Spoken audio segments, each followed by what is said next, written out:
ભારતમાં એવા કેટલાક રાજ્યો છે જ્યાં તાપમાન શૂન્યથી નીચે આવી જાય છે, પરંતુ વિશ્વમાં કેટલીક એવી પણ જગ્યા છે જ્યાં સૌથી વધારે ઠંડી પડે છે. જોઈએ અમારા ખાસ અહેવાલમાં. ભારતમાં એવા કેટલાક રાજ્યો છે કે જ્યાં તાપમાન શૂન્યથી નીચે. વિશ્વમાં કેટલીક એવી પણ જગ્યા છે કે જ્યાં સૌથી વધારે ઠંડી પડે છે. તાપમાન 50 થી નીચે જાય છે, છતાં પણ હજારો લોકો કરે છે વસવાટ. Russia, Canada, Mongolia, Iceland, Greenland અને ફિનલેન્ડ સૌથી ઠંડા દેશો. કેનેડા 40 ડિગ્રી સુધી પહોંચી જાય છે તાપમાન. ભારતમાં એવા કેટલાક રાજ્યો છે કે જ્યાં તાપમાન શૂન્યથી નીચે આવી જાય છે, પરંતુ વિશ્વમાં કેટલીક એવી પણ જગ્યા છે કે જ્યાં સૌથી વધારે ઠંડી પડે છે. તાપમાન 50 સુધી નીચે આવી જાય છે. તેમ છતાં પણ ત્યાં હજારોની સંખ્યામાં લોકો વસવાટ કરે છે. તમારા મનમાં એવો સવાલ આવતો હશે કે આખરે આ કેવી રીતે શક્ય બને? આ બાબતે ત્યાં રહેતા લોકોના અનુભવ વિશે વાત કરી હતી, જે ખરેખર ધ્રુજાવી નાખે તેવા છે.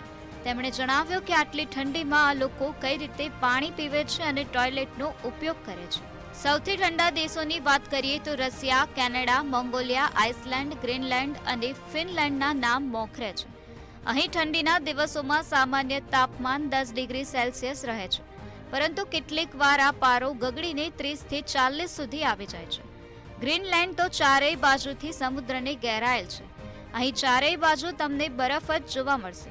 કેનેડામાં -40 ડિગ્રી સુધી તાપમાન પહોંચી જાય છે. હાલમાં કેનેડા ગયેલી 2 મહિલાઓએ તેમનો અનુભવ શેર કરતા કહ્યું હતું કે અહીં કેટલીય વાર તાપમાન -30 થી 40 વચ્ચે પહોંચી જાય છે અને તેની સાથે ઠંડી હવા આવતી હોય છે.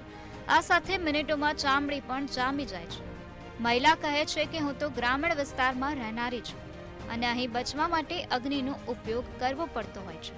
પાણીની લાઈનો જામી જાય છે, પછી તેને હેર ડ્રાયરથી પીગળાવવામાં આવે છે. પાણી ન મળે ત્યારે ટોયલેટનો ઉપયોગ નથી કરી શકતા. ડોલમાં થોડું પાણી લઈને જવું પડતું હોય છે. ચારેય બાજુ બરફનું તોફાન ચાલતું હોય છે. એટલા માટે કોઈ મિત્રોના ઘરે પણ નથી જઈ શકતા. કાર પણ સ્ટાર્ટ નથી થતી, કારણ કે બેટરી લગભગ જામી જાય છે. કેટલીક વાર તો તેને ગરમ કરવા માટે ઘરની અંદર લાવીને બ્લોક હીટરથી ગરમ કરવી પડતી હોય છે. બ્યુરો રિપોર્ટ, મંતવ્ય ન્યૂઝ.